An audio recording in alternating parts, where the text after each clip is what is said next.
Rwanda வந்து குட்டி Singapore அப்படின்னு சொல்லுவாங்க. அந்த ரோடு எல்லாமே டிஜிட்டலைஸ்டு அப்படிங்கிறதுனால ஒரு இனப்படுகொலை நடக்கும்போது எந்த நாடு சுட்டது மைசு.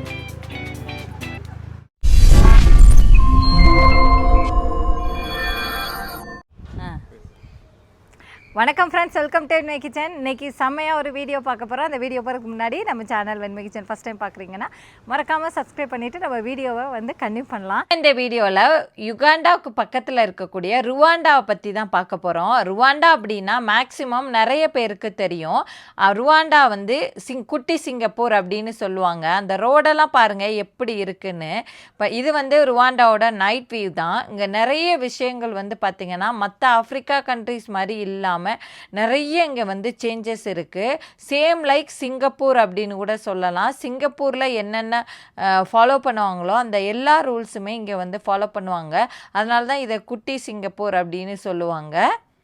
இங்கே எல்லாமே வந்து கவர்னன்ஸு தான், டிஜிட்டல் தான் எல்லாமே. இப்போ வந்து வில்லேஜில் கூட உங்களுக்கு வந்து இங்கே வந்து கேமரா இருக்கும். அந்த அளவுக்கு ஃபுல்லாகவே நாடு ஃபுல்லாக வந்து கேமரா எல்லாத்துலேயுமே டிஜிட்டலைஸ்டாக இருக்கும். இங்கே வந்து பொது இடங்களில் பிளாஸ்டிக்ஸ் யூஸ் பண்ண மாட்டாங்க. இப்போ 2 பக்கம் ரோடு இருக்குன்னா நடுவில் வந்து வாக்கிங் போகிறதுக்கு ரன்னிங் போகிறதுக்கு ஸ்பேஸ் இருக்கும். அப்புறம் வந்து நேர்மையான நிர்வாகம். இங்கே எல்லா டிபார்ட்மெண்ட்டுமே வந்து ஒரு காமன் எலக்ட்ரானிக் கேட்வே வந்து இருக்குது. இங்கே எல்லாமே டிஜிட்டலைஸ்டு அப்படிங்கிறதுனால அதில் வரக்கூடிய வருமானம் எல்லாமே இங்கே உள்ள ஸ்ட்ரீட் லைட்ஸுக்கும் மற்றபடி இங்கே உள்ள ரோடு போடுறது இந்த மாதிரி எல்லாத்துக்குமே யூஸ் பண்ணிக்கிறாங்க. இங்கே ருவாண்டாவில் வந்து கன்வென்ஷனல் சென்டர் அப்படின்னு ஒன்று இருக்குது. நிறைய வந்து மீட்டிங்லாம் அங்கே தான் வந்து நடக்கும். நீங்கள் வேணால் கூகுள் பண்ணி பாருங்கள் கன்வென்ஷனல் சென்டர் பற்றி. ருவாண்டாவில் வந்து ஃப்ராங்க் தான் வந்து யூஸ் பண்ணுவாங்க. இங்கே வந்து ஃபாரினர்ஸ் வந்து நிறைய பேர் வருவாங்க. இங்கே பாருங்களேன், காய்கறி மார்க்கெட்லாம் எந்த அளவுக்கு பர்ஃபெக்டாக காய்கறி எல்லாம் அடுக்கி வச்சுருக்காங்க அப்படின்னு. காய்கறி கடையில் கூட எலக்ட்ரானிக் பில்லிங் சிஸ்டம் தான். அதே மாதிரி இங்கே ருவாண்டாவோட கேபிட்டல் சிட்டி வந்து கிகாலி அப்படின்னு சொல்லுவாங்க. ஃபுல்லாகவே ஹில்ஸு தான். அங்கே இந்த நாடு ஃபுல்லாகவே ஹில்லாக தான் இருக்கும். இங்கே மெயினாக வந்து இந்த பில்லிங் சிஸ்டம் வந்து ரொம்ப ஸ்ட்ரிக்டாக இருக்கும். அதே மாதிரி எந்த கடையில் நீங்கள் ஒரு மீன் கடையாக இருந்தால் கூட அதுக்கும் வந்து நீங்கள் விற்கிறதுக்கு டேக்ஸ் கட்டணும். உகாண்டாவை பேர்ல் ஆஃப் ஆஃப்ரிக்கான்னு சொல்லுவாங்கள்ல, அது மாதிரி ருவாண்டாவை என்ன சொல்லுவாங்கன்னா லேண்ட் ஆஃப் 1000 ஹில்ஸ் அப்படின்னு சொல்லுவாங்க. ஏன்னா வந்து ஃபுல்லாகவே ஹில் தான். இப்போ இந்த ரோடெல்லாம் பாருங்களேன் எந்த அளவுக்கு இருக்குது அப்படின்ட்டு. ஈஸ்ட் ஆஃப்ரிக்காவோட டூரிசம் மீட்டிங்ஸு எல்லாமே வந்து பார்த்திங்கன்னா இந்த கன்வென்ஷனல் சென்டரில் தான் வந்து நடக்கும். இங்கேயுமே பிக் 5 அனிமல்ஸ் இருக்குது, சஃபாரி இருக்குது, வாட்டர் ஃபால்ஸ் இருக்குது, கொரில்லா பார்க் இருக்குது. இப்போ நான் சொல்கிற விஷயமெல்லாம் வந்து வேறு சில நாடுகளில் இருக்கும்போது நமக்கு ஆச்சரியமாக தெரியாது. ஆனால் ஆஃப்ரிக்கா பொறுத்த வரைக்கும் எல்லா நாடுமே நமக்கு பார்க்க ஒரே மாதிரி தான் இருக்கும். எல்லா விஷயங்களும் ஒரே மாதிரி தான் இருக்கும். ஆனால் ருவாண்டா மட்டும் ஒரு படி மேலே, எல்லாமே டெவலப்டு கண்ட்ரி. ருவாண்டா வந்து ஆக்சுவலி வந்து ஃப்ரெஞ்ச் காலனி கண்ட்ரி தான். ஆனால் அதுக்கப்புறம் அப்படியே அஃபிஷியலி வந்து இப்போ வந்து இங்கிலீஷாக வந்து மாறிடுச்சு. ஆஃப்ரிக்காவில் எல்லா நாட்டிலையுமே பார்த்திங்கன்னா ட்ரைப்ஸ்னு ஒன்று உண்டு. நம்ம ஊரில் கேஸ்ட் எப்படியோ அதே மாதிரி தான். ஆனால் ருவாண்டாவில் கேஸ்ட்டை பற்றி பேசவே கூடாது. கேஸ்ட்டை பற்றி பேசுனா பிடிச்சி ஜெயிலில் போட்டுருவாங்க. அது வந்து இல்லீகல். அப்புறம் வந்து மன்னிப்பெல்லாம் கேட்கணும். நான் ஏற்கனவே சொன்னது மாதிரி சிங்கப்பூரில் லீ குவான் யூ அவங்க வந்து எந்த மாதிரி ரூல்ஸ் ஃபாலோ பண்ணாங்களோ அதே மாதிரி தான் இங்கேயுமே வந்து டிராஃபிக் வயலேஷன் இதுக்கெல்லாம் வந்து நிறைய ரூல்ஸ் வந்து ஃபாலோ பண்ணுறாங்க. ஆஃப்ரிக்காவோட one of the safest country அப்படின்னு சொல்கிறோம். ஆனால் கண்டிப்பாக ஏதோ ஒரு விஷயம் நடந்திருக்கும்ல. ஏன்னா இவ்வளோ ரூல்ஸ் ஃபாலோ பண்ணுறாங்க. நிறைய ரூல்ஸ் அண்ட் ரெகுலேஷன் இருக்குது. அது நம்ம ஊரில் சொல்கிற மாதிரி புயலுக்கு பின் அமைதி, அதுதான். ருவாண்டாவில் நடந்த ஒரு இனப்படுகொலை பற்றி தான் பார்க்க போகிறோம். 1982 இலங்கையில் இதே மாதிரி ஒரு பிரச்சனை நடந்துதான். நான் இது ஜஸ்ட்டு கேள்வி தான் பட்டிருக்கேன். ஏன்னா அப்போ நான் பிறக்கவே இல்லை. நிறைய பேருக்கு ஆனால் தெரிஞ்சிருக்கும். இங்கே ருவாண்டாவில் எப்போ நடந்ததுன்னா 1994 ஏப்ரல் 6 வந்து ஆரம்பிச்சுது. ஸோ இது வந்து ஒரு இனப்படுகொலை தான். இது வந்து ஜூலை 1994 தான் முடிஞ்சுது. 100 நாளில் இந்த இது வந்து முடிஞ்சிச்சு. ஸோ அது எப்படி முடிஞ்சுது, எந்த அளவுக்கு அங்கே பிரச்சனை அந்த டைமில் நடந்தது. இதில் வந்து 8 லட்சத்துலேருந்து 10 லட்சம் வரைக்கும் இறந்து போனாங்க அப்படின்னு வந்து சொல்லியிருக்காங்க.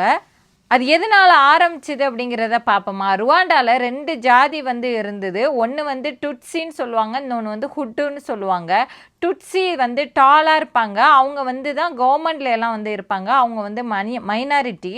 ஆனால் ஹுட்டு வந்து மெஜாரிட்டி, ஆனால் அவங்க வந்து புவராக இருப்பாங்க, கொஞ்சம் நாட் எஜுகேட்டடாக இருப்பாங்க.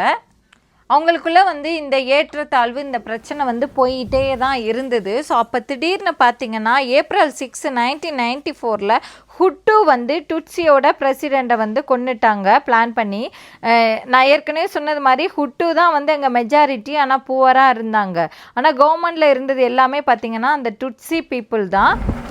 இதுக்கு வந்து மீடியாவும் ஒரு காரணம், ரேடியோவில் வந்து அனௌன்ஸ் பண்ணிட்டாங்க. ஸோ டுட்சி பீப்புளை வந்து எல்லாருமே இந்த ஹுட்டு பீப்புளெலாம் என்ன பண்ணிட்டாங்க, இப்போ டுட்சி பீப்புள் வந்து முதலாளியாக இருப்பாங்க, ஹுட்டு பீப்புள் வந்து தொழிலாளியாக அவங்களுக்கு ஒரு டிரைவராக இருப்பாங்க, அவங்கெல்லாம் வந்து கொலை பண்ண ஆரம்பிச்சிட்டாங்க.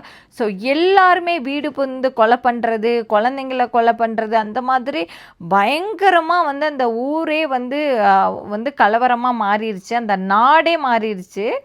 இதில் அந்த ஹிஸ்ட்ரியில் மோசமான விஷயமா என்ன சொல்ல வர்றாங்க அப்படின்னா, அப்போ வந்து எந்த நாடுகளுமே அவங்களுக்கு வந்து சப்போர்ட் பண்ணல. இப்படி ஒரு இனப்படுகொலை நடக்கும்போது எந்த நாடுமே அவங்களுக்கு வந்து சப்போர்ட் பண்ணலை. அப்போ தான் 1960 சில மக்கள் வந்து டுட்சி மக்கள் இதே மாதிரி இனப்பிரச்சனை நடந்ததில் வெளிநாட்டில் பக்கத்தில் உள்ள நாடு உகாண்டா, காங்கோவில் வந்து போயிருந்தாங்க. அதில் உள்ளவங்க தான் இப்போ இருக்கக்கூடிய கரண்ட் பிரசிடெண்ட். அவர் பேர் வந்து பால் ககாமே.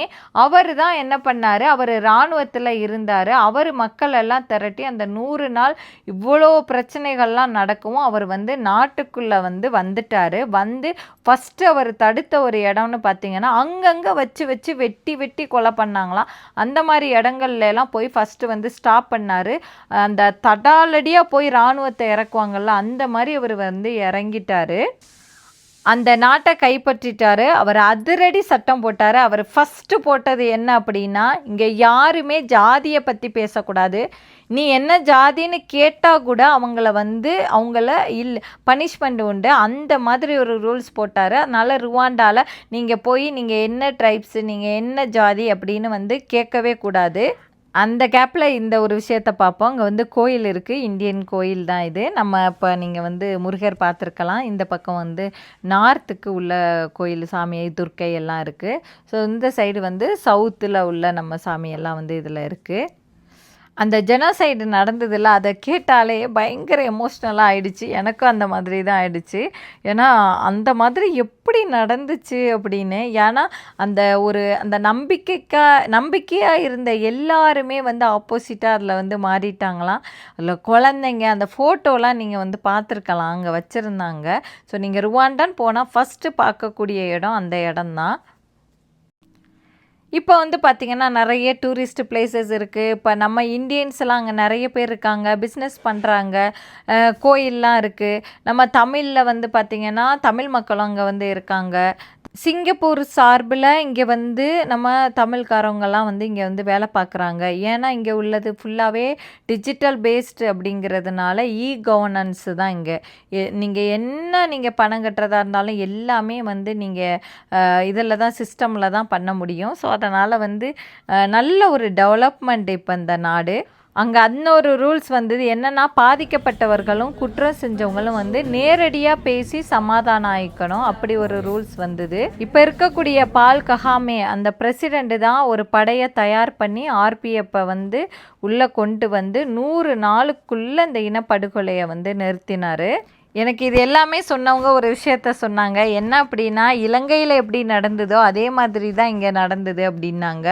எனக்கு இந்த அளவுக்கு ஒரு நாட்டை பற்றின விஷயம் தெரியறதுக்கு நீங்கள் முழுக்க நீங்களும் ஒரு காரணம். ஏன் அப்படின்னா, நான் இத்தனை வருஷம் ருவாண்டா பக்கத்தில் தான் உகாண்டா இருந்திருக்கேன். ஆனால் எனக்கு இப்போ தான் நான் ஃபுல்லாக எல்லா விஷயமும் தெரிஞ்சுக்கிட்டேன். நான் தெரிஞ்சதெல்லாம் உங்களுக்கு சொல்லணுன்னா ஒரு லாங் டாக்குமெண்ட்ரியாக வந்து போயிடும். ஆனால் அந்த மெயின் என்ன பிரச்சனை, எதனால அந்த நாடு அதுக்கப்புறம் இந்த அளவுக்கு ஒரு பர்ஃபெக்டாக வந்து கொண்டுட்டு வந்திருக்காங்க அப்படிங்கிறத இந்த வீடியோவில் வந்து நான் உங்களுக்கு சொல்லியிருக்கேன். அந்த ஜெனோசைட் மெமோரியலுக்கு பேர் வந்து அவங்க மொழியில் கிவிபுக்கா 31 அப்படிங்கிறது தான். அந்த 31 வந்து 31st anniversary, அதனால் வந்து அதில் 31 அப்படின்னு இருக்குது.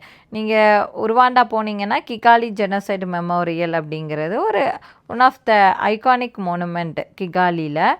லாஸ்ட் ஒரு 3 வீடியோவில் நான் வந்து ருவாண்டா போகிறேன் அப்படின்னு நான் வந்து உங்களுக்கு சொல்லியிருந்தேன்.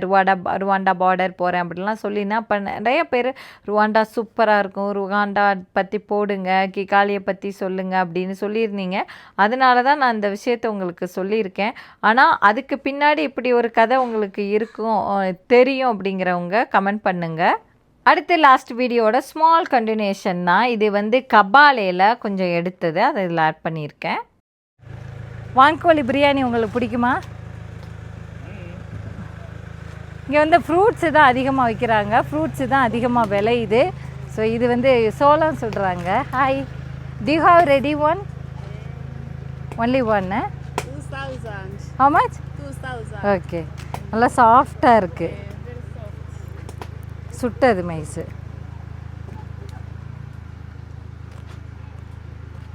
2000.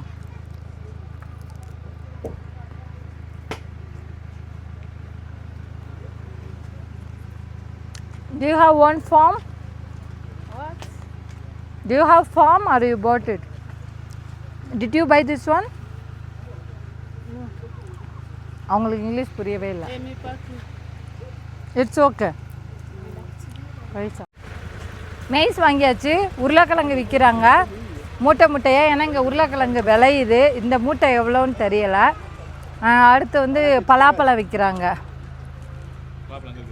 பலாப்பழம் தான் விற்கிறாங்க, அன்னாசி எல்லாம். இந்த கிராமம் தானே, கிராமத்து மக்கள் தானே இருக்குது இந்த தீவில் எல்லாம், அவங்களாம் வந்து விற்கிறாங்க. இந்த மாதிரி சரக்கும் விற்கிறாங்க நிறையா. சூப்பராக இருந்தது. பாய் பாய் பாய்.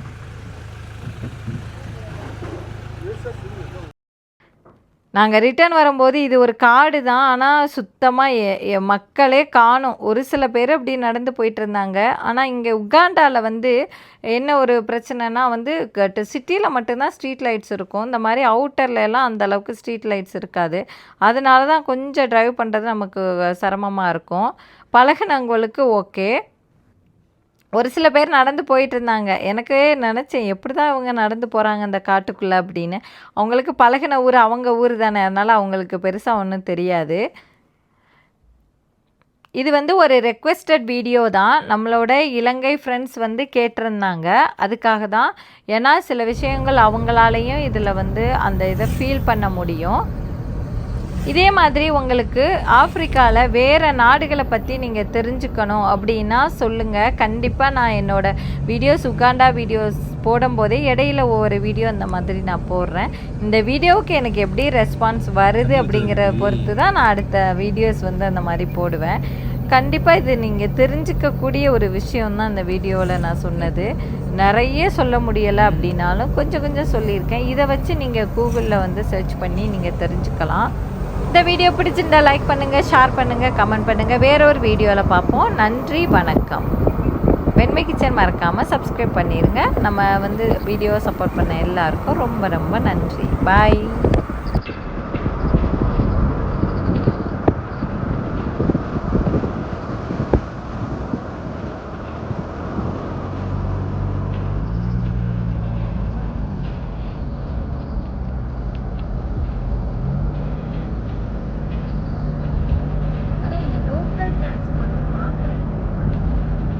This is PS. This is PSV. This say I'm not seeing PSV.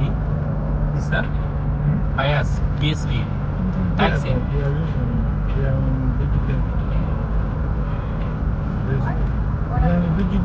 No people moving. Oh, today.